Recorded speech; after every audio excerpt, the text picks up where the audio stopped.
Sejam muito bem-vindos ao Relivion Talks, o nosso podcast da Relivion. Esse espaço é um espaço dedicado a você, onde a gente possa compartilhar nossas experiências, dar dicas para você melhorar a sua qualidade de vida, tirar dúvidas sobre os maiores tipos de dores crônicas. Aproveite esse espaço. Bom, eu sou a doutora Mariana, eu sou médica da dor, sou médica com foco em intervenção em dor e também faço parte do corpo clínico da Relivion.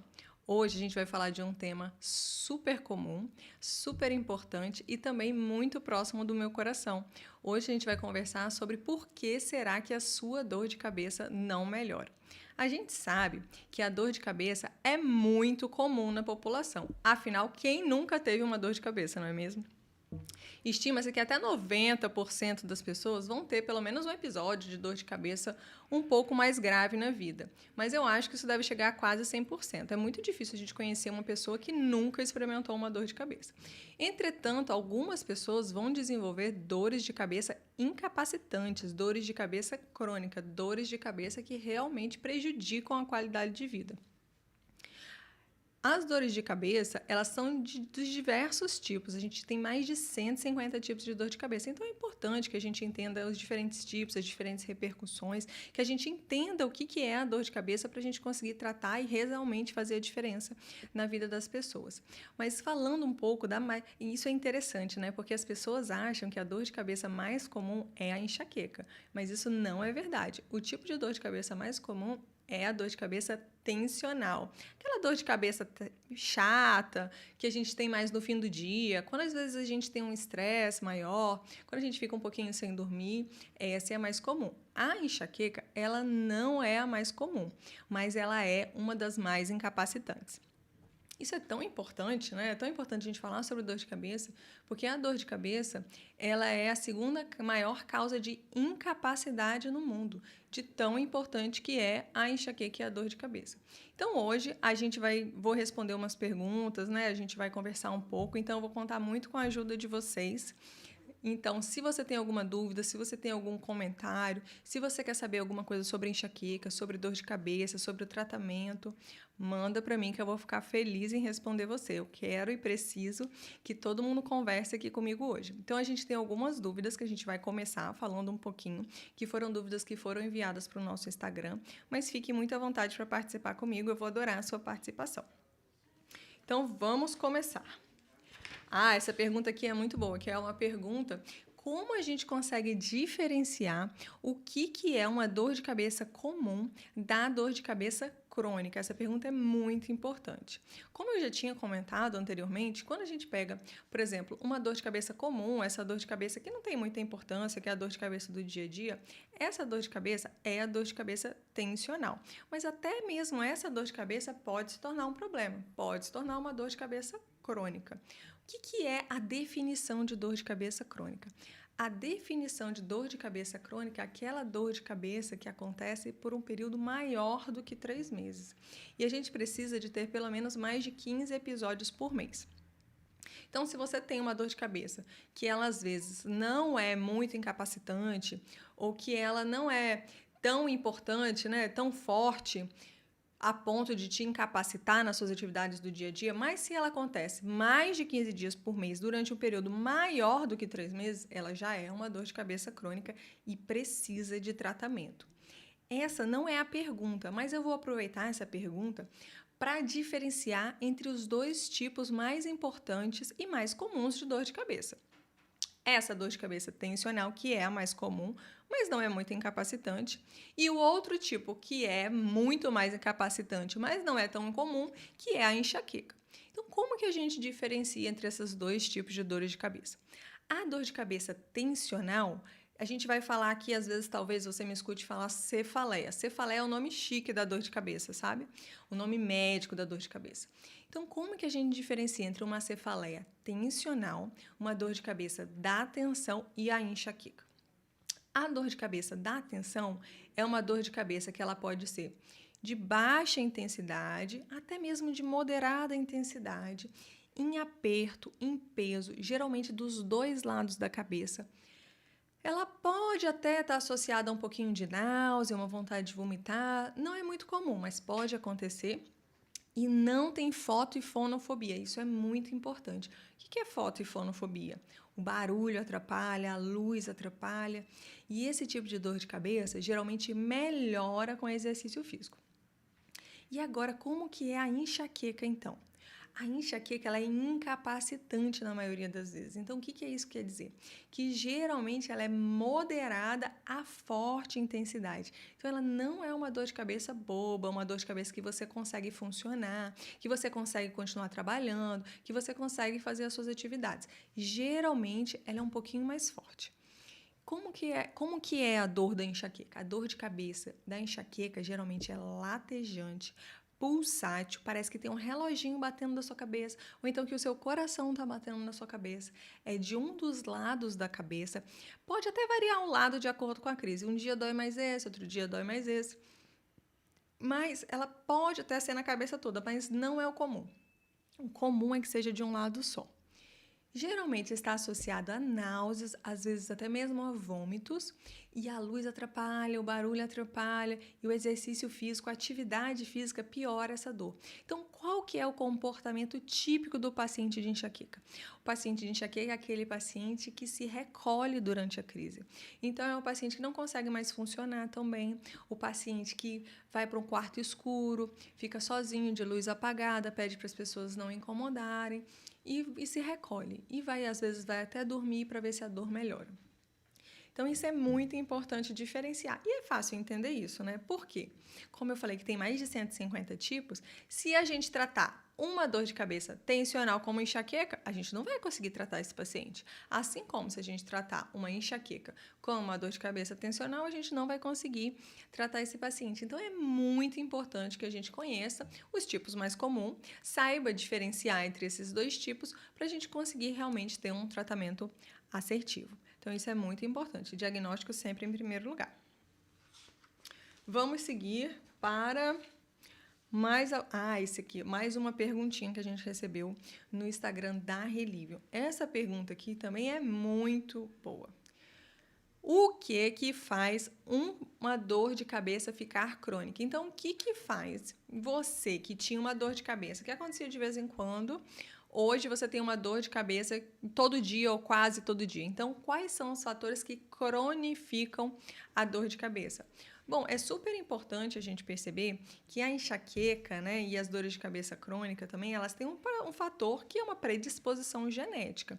Então, eu sempre falo que a enxaqueca ela não é para quem quer, ela é para quem pode. Então, o cérebro do paciente enxaquecoso, ele é diferente do cérebro do paciente que não tem enxaqueca. Então, o que faz a cronificação da dor? Bom, o primeiro lugar disparado é o abuso de analgésicos. Então, o que isso quer dizer? Aquele remedinho que você toma todos os dias para sua dor de cabeça pode ser o que está piorando a sua dor de cabeça. Pode ser o que está transformando a sua dor de cabeça de uma dor de cabeça que acontecia uma vez por mês, uma vez a cada 2 meses, em uma dor de cabeça diária. Então, é preciso muito cuidado com esse tipo de medicação, principalmente aquelas medicações de uso comum, aquelas medicações que a gente não precisa de receita. Essas são as piores. Eu não posso falar aqui, né, nome de remédio, você sabe, mas aquelas que têm associação com cafeína são muito perigosas. Essas associações são das piores. Esses remédios que a gente pega ali no balcão da farmácia, que geralmente tem um Cefá na frente, sabe? De cefaleia, ou então tem um Execac na frente, ou então tem um Migran, um outro nome chique da dor de cabeça é migrânia. Então, às vezes, eles fazem trocadilhos com migrânia, cefaleia, que a gente, para trazer essa informação da dor de cabeça, esses são os mais perigosos. Então, tome muito cuidado com essas medicações que não precisam de prescrição médica na farmácia. Essas são as piores. Então, o abuso de analgésico é um dos principais, né? Um dos principais fatores cronificadores. Um outro fator cronificador muito importante é o mau tratamento da crise de dor de cabeça. Por quê? É muito comum que as pessoas não saibam tratar a crise da forma correta. Então, as pessoas demoram muito tempo para tomar remédio, ou as pessoas não tomam remédio, acham que vão dormir, vai melhorar, acham que vão tomar um banho, vai melhorar. Então, é muito importante tratar a crise da forma correta. Qual que é a principal principal fator para tratar a sua crise de dor de cabeça da forma correta? O horário da medicação, principalmente, e a medicação correta. Então, é muito importante você tomar a sua medicação tanto quanto comece a sua crise. Então, antes comece a sua crise. Isso é uma das coisas mais importantes. Não esperar a dor de cabeça piorar, não esperar a dor de cabeça aumentar. Porque essa dor de cabeça, principalmente na enxaqueca, ela vai formando uma onda gigante de hiperexcitação cerebral, que quando atinge um pico, a medicação ela não é mais capaz de devolver, de voltar essa onda de hiperexcitação cerebral. Então ela chega realmente ao ponto que a gente não consegue tratar. Não consegue tratar de forma eficiente, mas esse sinal da dor fica lá martelando no seu cérebro e isso cronifica a sua dor de cabeça. Então, muito importante que a gente saiba tratar a crise da forma correta, use a medicação da forma correta e não faça abuso de medicações. Então, se você hoje está fazendo abuso de medicações, o que é abuso de medicações? Usar medicações mais do que 10 vezes por mês. Se esse é o seu caso, pare imediatamente. Isso pode ser o que está piorando a sua dor de cabeça. A gente tem alguns outros fatores que também são importantes, né? A gente sabe que o estresse, né? A pessoa muito estressada, a pessoa que controla mal o seu estresse, também tende a cronificar a sua dor de cabeça. A gente sabe que as questões de saúde mental também estão muito associadas à cronificação da dor de cabeça. Então, a ansiedade, a depressão, a gente sabe que esses fatores amplificam muito a dor e também tem um papel crucial na cronificação das dores de cabeça, de todas as dores de uma forma geral, mas a gente sabe que isso tem uma predileção pela dor de cabeça. A gente sabe que os hábitos todos de estilo de vida, né? Então, a alimentação, ela tende a amplificar essa resposta e a piorar a dor de cabeça. Os distúrbios do sono também têm um papel. O sedentarismo tem um papel. Todos esses hábitos ruins de estilo de vida, a gente sabe que tem um papel na cronificação da dor de cabeça. Além do sexo feminino, também sempre tem uma predileção pela cronificação, né? E a questão genética também tem um papel fundamental. Mas se eu tivesse que escolher, né, os principais fatores associados à cronificação, os fatores que você precisa mudar imediatamente, sem dúvida nenhuma, que é o abuso de analgésicos e o mau tratamento da crise de dor de cabeça. Vamos ver aqui, eu vou conversando com vocês e vendo as perguntas que chegam pra gente. Muito bom. A Bruna Nascimento perguntou pra gente qual tipo de dor de cabeça é mais preocupante. Bom, Bruna, eu sempre falo e acredito muito nisso que o pior tipo de dor que existe, ou a dor de cabeça mais preocupante, é a sua, né? Então, é sinal de alarme. Como eu falei, existem muitos tipos de dor de cabeça, né? E a maioria das dores de cabeça são primárias. Então, o que é uma dor de cabeça primária? Uma dor de cabeça primária é que a doença em si é a dor de cabeça. Mas nós temos um grupo de dores de cabeça menor, menos comum, mas muito importante, que são as dores de cabeça secundárias. Então, o que são as dores de cabeça secundárias? São as dores de cabeça que são secundárias a alguma doença subjacente. Por exemplo, um aneurisma da cabeça, um tumor da cabeça. Então, existem, né, um sangramento na cabeça. Então, essas outras doenças também causam dores de cabeça. Então, quando que a gente tem que se preocupar? Quando que a gente tem os sinais de alarme? Quando a gente tem que procurar um hospital? Quando a gente tem que fazer um exame de imagem? Qual tipo de dor de cabeça? Bom, a dor de cabeça que começa depois dos 50 anos, a gente sabe que as dores de cabeça primárias, geralmente, elas começam na adolescência ou no início da idade adulta. Então, é comum que a mulher tenha a sua primeira crise de enxaqueca, né, próximo à menarca, né, entre os 14 e 16 anos, ou então nos primeiros anos da idade adulta, em torno ali dos 20 anos. Não é comum que as dores de cabeça comecem muito mais tarde na vida. Então, se a sua dor de cabeça começou após os 50 anos, você nunca teve dor de cabeça. Começou a ter dor de cabeça, importante fazer um exame de imagem. Quais são os outros fatores de alarme? Dores de cabeça que são acompanhadas de déficits neurológicos. Então, por exemplo, você começou a ter dor de cabeça, mas o braço começou a falhar, começou a ter uma fraqueza no braço, uma fraqueza na perna. Importante investigar. Uma dor de cabeça que começa com um vômito que não para mais. Importante investigar. Uma dor de cabeça que está associada à perda do nível de consciência. Importante investigar. Uma dor de cabeça que está associada à incontinência urinária. Importante investigar. Então, todos esses fatores falam a favor de uma dor de cabeça que seja secundária a alguma doença. Tem uma que é super clássica, que é a pior dor de cabeça da vida. Então, por exemplo, você tem uma dor de cabeça, a maioria das pessoas que tem dor de cabeça, né, e dor de cabeça crônica, tem episódios mais ou menos parecidos, né? Então, assim, claro que uma crise é sempre diferente da outra crise, mas elas são mais ou menos iguais. Então, a pessoa que tem, por exemplo, foto e fonofobia, geralmente ela tem foto e fonofobia. Geralmente a dor de cabeça dela, eu tomo um remédio tal e melhora. Geralmente elas são parecidas nas características. Mas se você tem uma dor de cabeça que geralmente é 6, 7, né? Considerando de 0 a 10, sendo 0, sem dor, e 10, a pior dor de cabeça da sua vida. E hoje você tem uma dor de cabeça que é 10 e a característica é diferente. Por exemplo, antes latejava um lado da sua cabeça. Hoje está latejando a cabeça inteira. Você está vomitando sem parar. Importante ir para o hospital. Importante investigar essa dor de cabeça. Então, esses são os sinais de alarmes. É uma pergunta muito boa, Bruna. Muito obrigada por ter enviado essa pergunta, porque são os sinais de que essa dor de cabeça pode não ser só uma dor de cabeça da tensão, só uma dor de cabeça da enxaqueca, só uma dor de cabeça primária. Pode ser sinal de que há alguma coisa aí por trás que merece a investigação. Muito bom. Vamos ver mais alguma pergunta. Suzana fez uma pergunta muito boa, que é por que quando eu tomo adoçante me dá dor de cabeça? Muito boa sua pergunta, Suzana. Nós temos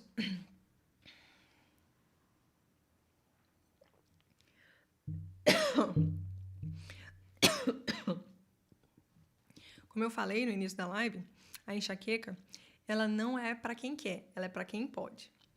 Então, o que isso quer dizer? A enxaqueca, ela não é só uma dor de cabeça. Ela é uma doença neurológica complexa. E o que consiste essa doença? Uma pessoa que tem um cérebro que é hipersensível a gatilhos do meio ambiente que podem ser internos, por exemplo, variações hormonais. É super comum mulheres que têm crise de enxaqueca durante a TPM, por exemplo, ou externos, como a alimentação. E o que acontece com essas pessoas que são hipersensíveis a esses gatilhos? Elas têm crise de hiperexcitação cerebral generalizada, que é o que é a enxaqueca. A enxaqueca, ela não é só uma dor, ela é uma crise de hiperexcitação cerebral generalizada. Então, o gatilho mais comum da enxaqueca é o estresse. Todo mundo que tem enxaqueca sabe disso. Então, se irritou com o marido, se irritou no trabalho, já sabe que daqui a pouco vem a danada da dor de cabeça. Mas nós temos infinitos gatilhos alimentares que são muito comuns. E um dos mais comuns é o adoçante, que é a sucralose. Então, a gente sabe que os adoçantes, eles estão muito associados às crises de dores de cabeça, principalmente a enxaqueca. Um outro gatilho alimentar muito comum que a gente tem que ter muito cuidado é o glutamato monossódico, que é um veneno e que também está super associado às crises de enxaqueca. E onde eu encontro o glutamato monossódico? Em quase todos os alimentos altamente industrializados. Tipo o quê? Muito comum naquele molho de soja que a gente coloca na comida japonesa. Muito comum. Inclusive, a primeira descrição dele veio exatamente, né, da comida chinesa, que também é rica nesse molho de soja. Então, molho de soja, todos os alimentos que são altamente palatáveis, que são muito gostosos, sabe? Tipo aquela batatinha frita congelada que você adora, tem também. Apresuntados, salsicha, linguiça, salgadinho, tudo isso é rico em glutamato monossódico. Tudo que é muito gostoso, que todo mundo gosta, que é muito fácil de gostar, rico em glutamato monossódico. Outro veneno para enxaqueca. Não tem nem como eu falar para você todos os gatilhos alimentares, porque são muitos e são infinitos, mas o que é importante que você saiba sobre gatilhos é que um gatilho só não é suficiente. Então, não é suficiente você só tomar um café com adoçante para você ter a sua crise. Então, o que você precisa? Precisa de pelo menos uma combinação de 3 gatilhos. Então, por exemplo, você tomou o seu café com o adoçante, mas você estava tomando café, que é um gatilho, adoçante, e você dormiu mal aquela noite. Ou então você se estressou com o seu chefe aquela noite. Então, sempre tem outras coisas. E a gente nunca deve demonizar uma coisa só, sabe? Eu sou muito contra isso, então eu acho que a gente tem que ter equilíbrio na vida. Mas é importante, sim, que a gente mantenha um estilo de vida saudável e evite esse tipo de coisa, né? A gente sabe que alimentos altamente industrializados, eles fazem mal para todo tipo de dor crônica. E eu vou muito mais além, para todo tipo de doença crônica, né? Porque a gente sabe que os alimentos altamente industrializados, eles por si só produzem citocinas inflamatórias. O que é isso? Os alimentos altamente industrializados, eles têm o poder de induzir inflamação por si só. Então, imagina o que eles fazem com o corpo que já está inflamado, como é o corpo dos pacientes que têm dor crônica, corpo dos pacientes que têm doenças crônicas de uma forma geral. Então, é super importante que você evite esse tipo de alimento. Em relação ao adoçante, o ideal é que a gente perca esse paladar infantil, né? Que a gente não adoce as coisas, nem açúcar, nem adoçante, nem nada disso. Que a gente aprecie o real sabor dos alimentos. Eu sei, é difícil, mas é possível. Vamos seguir com as perguntas, muitas perguntas. O Guedes fez uma pergunta muito boa, que é: por que sempre no final do dia de trabalho eu sinto dor de cabeça? E tem muito a ver com o que a gente estava conversando até agora, porque é o que? A conjunção de gatilhos. Então, é super comum que as pessoas não se hidratem de forma adequada ao longo do dia. Então, às vezes, quando a gente está trabalhando, a gente está muito focado no trabalho e não está tão preocupado com as outras questões, como, por exemplo, a hidratação adequada, o horário da alimentação. Às vezes a gente acaba comendo um biscoitinho aqui, uma coisa que um colega oferece. Então, a alimentação errada, a alimentação fora do horário adequado, os estresses do dia a dia, que a gente sabe que são muitos também. Então, tudo isso influencia na dor de cabeça. Em relação à hidratação, isso também é uma dica de ouro. Isso é uma coisa super importante que eu vou falar agora. Você que tem dor de cabeça, não pode deixar de fazer isso. A desidratação por si só, ela diminui o nosso limiar de dor. Olha isso. Se você pegar, tem um trabalho super interessante que mostra isso. Um paciente que não tem dor crônica, eu, por exemplo, não tenho dor crônica, e eu ficar desidratada, eu sinto dor mais fácil. O meu limiar de dor diminui, eu fico mais sensível à dor. Então, você imagina isso em uma pessoa que já tem uma predisposição a ter uma crise, né, de hiperexcitação cerebral, como a gente conversou, que é o caso da enxaqueca. Imagina isso num paciente que tem dor crônica, que já é sensibilizado. Então, a hidratação é fundamental e é um pilar do tratamento da dor crônica de forma geral e muito especialmente da enxaqueca. Então, qual que é o ideal de água para você beber ao longo do dia? Essa é uma dúvida que aparece todos os dias aqui no consultório. Todos os meus pacientes que chegam aqui, eu sempre pergunto quanto de água bebem por dia. E a maioria das pessoas acha que bebe muita água, que está arrasando na hidratação. E geralmente as pessoas bebem, eu bebo 2 copos de manhã, 1 copo na hora do almoço, uma garrafinha de água e acabou. É muito comum as pessoas, depois do horário de almoço, irem deixando a água para lá. O ideal é que você beba entre 30 a 50 ml por quilo de peso. Então, pensa eu, por exemplo, tenho 60 quilos. Eu devo beber pelo menos 3 litros de água por dia. É bastante, gente. Então, aquele 1 litro que você bebe, aquele 500 ml, que eu sei que é isso aí que a maioria das pessoas bebe, não é suficiente e pode ser o que está realmente te deixando mais predisposto às crises de dor de cabeça. Eu sempre comento isso com os meus pacientes e eu prometo para você, é batata. A maioria dos pacientes com dor de cabeça melhora só de beber água. Gente, essa dica vale ouro, porque a água é de graça, é fácil e resolve 70% dos casos. Inclusive, vai mais uma dica super importante para você. A gente sabe que a crise de enxaqueca ela é dividida em fases. né? Não sei se você sabe disso. Será que você sabe disso, que a crise de enxaqueca é dividida em fases?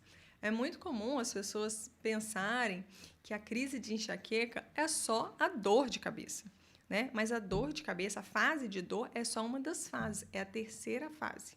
A gente tem a fase prodrômica, a fase de aura, a fase de dor e a fase pós-drômica. Inclusive, a crise de enxaqueca pode durar até 7 dias, se a gente considerar todas essas fases. Então, qual que é a dica super valiosa? Se a gente beber 500 ml de água durante a fase prodrômica, 500 ml a 1 litro de água durante a primeira fase da dor de cabeça, talvez a gente consiga abortar essa crise antes mesmo da dor chegar. Olha que incrível isso. Aí você vai pensar assim, mas doutora Mariana, como eu vou saber se eu estou na fase prodrômica? A primeira fase da crise de enxaqueca, a fase que vem antes da dor de cabeça. A fase prodrômica, ela varia de pessoa a pessoa, né, gente? Porque, assim, uma coisa que eu sempre falo, você é uma pessoa. Então, a gente não consegue colocar todo mundo na mesma caixinha. Então, a fase prodrômica, ela se manifesta de formas diferentes nas diferentes pessoas. Mas eu vou colocar aqui quais são os sintomas mais comuns e você tenta aí começar a se observar. É legal anotar, inclusive, né? Quando você tiver dor de cabeça, você ficar pensando o que aconteceu antes, para você aprender a identificar a sua fase prodrômica, que são os sinais de que a crise está chegando, e agir durante essa fase. Então, vamos lá. Quais são os sinais de que a crise de enxaqueca está chegando? Bom, irritabilidade é um sintoma comum. Dificuldade de concentração, então a pessoa não consegue mais trabalhar, fica se sentindo aérea, às vezes começa a perder palavras. Vontade de fazer xixi o tempo inteiro pode acontecer. Uma outra que eu acho muito interessante, distúrbios do sono também. Uma que eu acho muito interessante e é super comum é a vontade de comer doce. Então, é super comum as pessoas chegarem e falarem assim para mim, doutora, o meu gatilho é chocolate.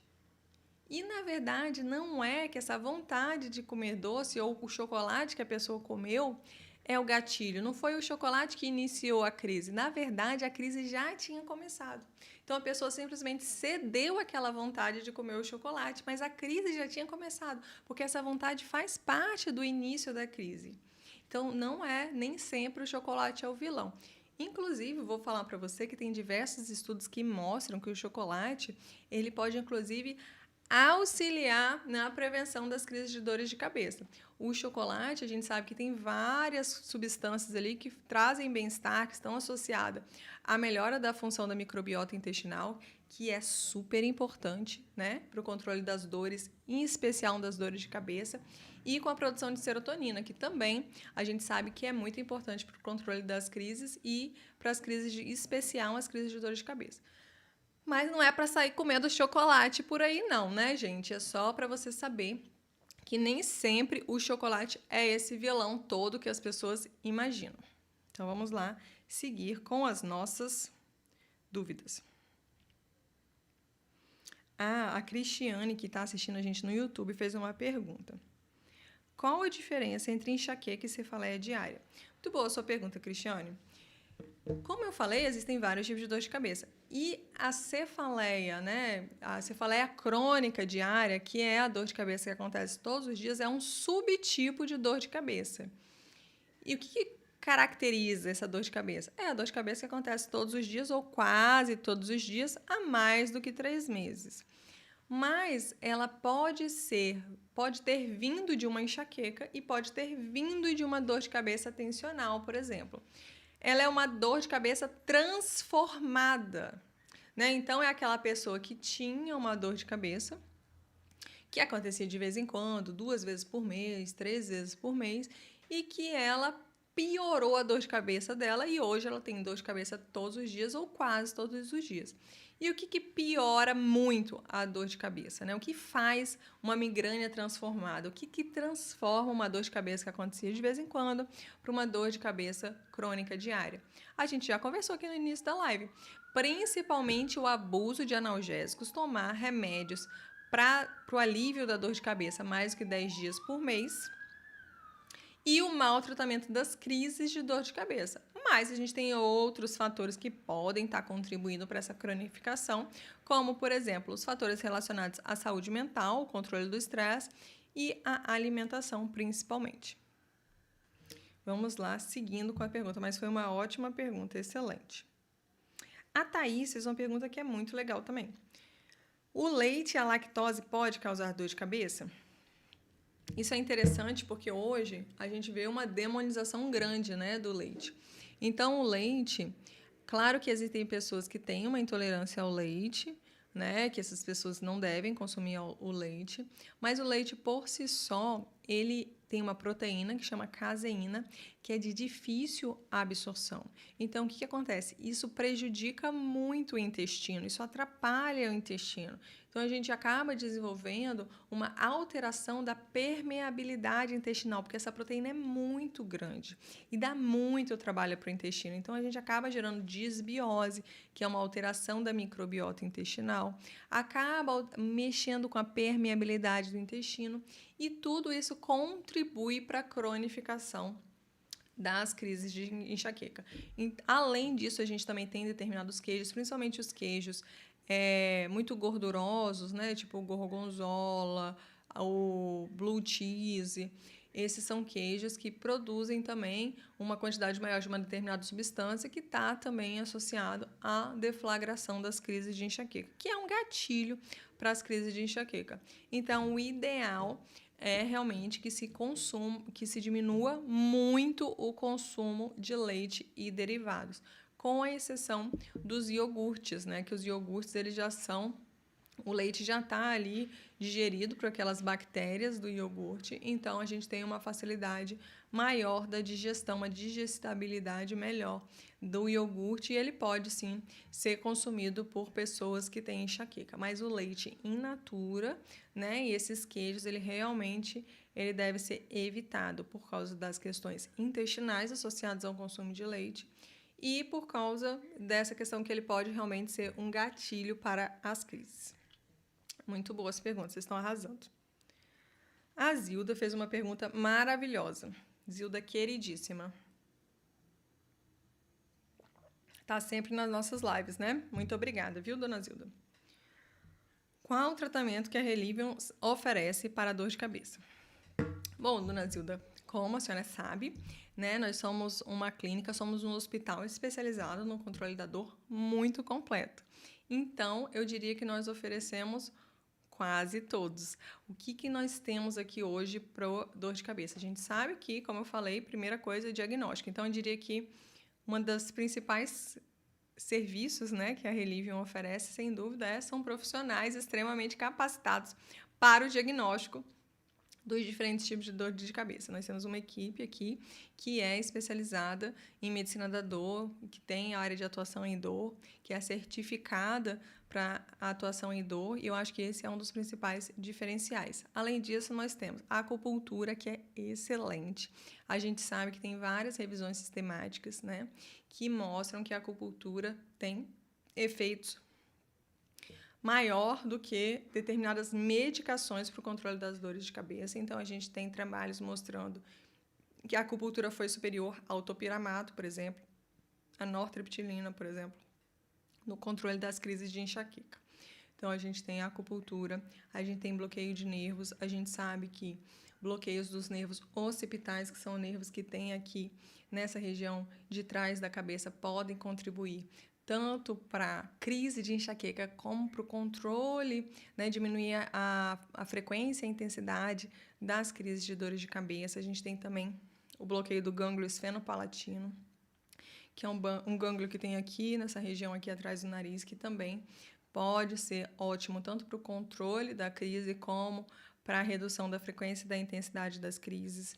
A gente pode fazer alguns determinados tratamentos de infiltrações regenerativas nas articulações do pescoço, que a gente sabe que também podem ser causa de dor de cabeça.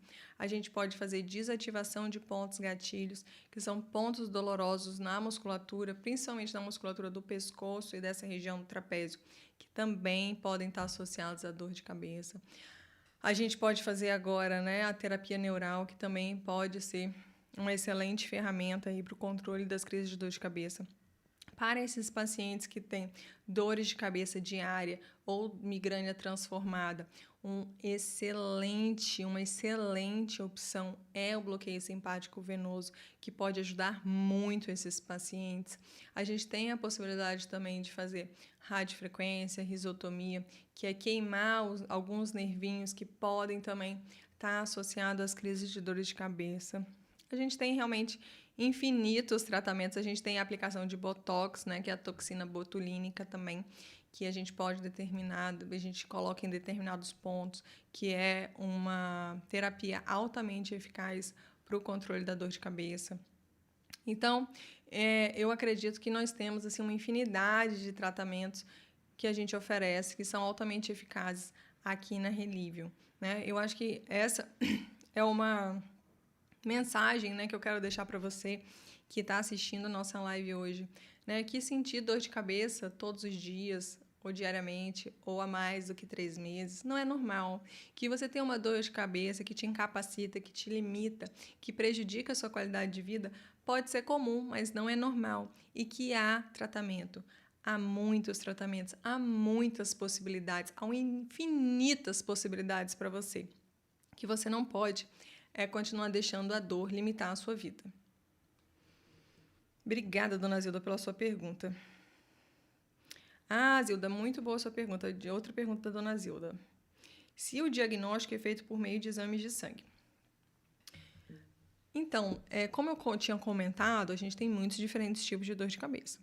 E muitas questões podem estar associadas a dores de cabeça, que a gente sempre tem que, né, procurar o que a gente pode melhorar naquele paciente. Mas a maioria das dores de cabeça, elas são primárias. O que isso quer dizer? Que não existe uma causa, não tem uma doença atrás daquela dor de cabeça. A gente pode ter questões que estão mantendo aquela dor de cabeça, piorando aquela dor de cabeça, mas não são a causa da dor de cabeça. Então, a imensa maioria das dores de cabeça, em torno de 80%, 90% das dores de cabeça, não precisa de nenhum exame de imagem, nem de laboratório, nem de sangue para fazer o diagnóstico. Então, como que é feito o diagnóstico, né? O diagnóstico é feito através da conversa com o paciente, da história que o paciente conta daquela dor de cabeça e do exame físico do paciente, colocando a mão no paciente. Então, é muito importante que a gente faça isso, que a gente examine esse paciente. Porque, às vezes, não que a gente vai ter algo que é a causa daquela dor de cabeça, mas a gente tem várias coisas que estão contribuindo para perpetuar aquele caso de dor de cabeça. Então, é muito comum, principalmente nos casos de migrânia transformada, nesses casos de dor de cabeça crônica diária, que a gente tem uma pessoa que tinha, né, uma enxaqueca, que teve um dia uma enxaqueca, mas que hoje ela já é uma bagunça de várias coisas. Então, hoje ela tem sim uma enxaqueca de base, mas ela tem também um ponto gatilho no pescoço, ela também tem um nervo ali que incomoda, ela tem várias outras coisas, tem uma degeneração das articulações do pescoço. Então, essas outras coisas a gente consegue intervir e melhorar muito a qualidade de vida dela. Então, é fundamental que a gente faça sempre um exame físico minucioso, para conseguir realmente não só dar um diagnóstico correto, mas também procurar esses fatores que podem ser perpetuadores e mantenedores das crises de dores de cabeça. Vamos ver se nós temos mais perguntas. A gente tem uma pergunta aqui da Mariana Araújo, que é o que fazer durante uma crise de enxaqueca. Bom, Mariana, a gente tem várias questões que a gente pode começar, principalmente pelas medidas não farmacológicas. Então, o ideal é que, se você pudesse retirar para um lugar tranquilo, que você se retire para um lugar mais tranquilo, né? Às vezes não dá, porque às vezes as pessoas estão no trabalho e tudo mais, mas o ideal é que você se retire para um lugar mais tranquilo. Tome imediatamente a sua medicação que foi prescrita pelo seu médico como abortivo da crise, então que você não postergue tomar essa medicação. É muito importante que ao menor sinal de crise você já tome a medicação. Então, tome imediatamente a medicação, se retire para um lugar mais tranquilo, procure realmente evitar os estímulos, né? Porque, como eu comentei, a enxaqueca é uma crise de hiperexcitação cerebral generalizada.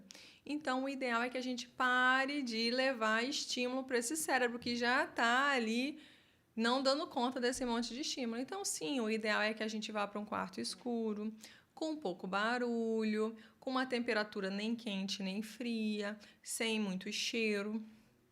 O ideal é que a gente procure relaxar, então tomar um banho morno, tentar relaxar.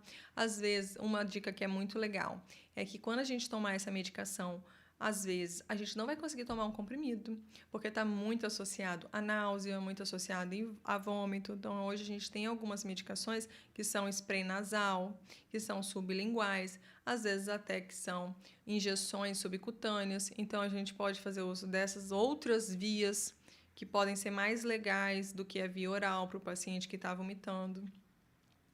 Se retirar para um lugar mais tranquilo, procurar tomar um banho morno e fazer uso de compressas, é super legal também. Então, procurar uma compressa fria no local da dor e uma compressa morna para dar uma relaxada no pescoço. Essas dicas são super legais e realmente funcionam. Bom, gente, essas foram as nossas perguntas de hoje. Hoje a gente conversou sobre um tema super importante, sobre a dor de cabeça, a dor de cabeça crônica. Eu realmente sou uma apaixonada por esse tema.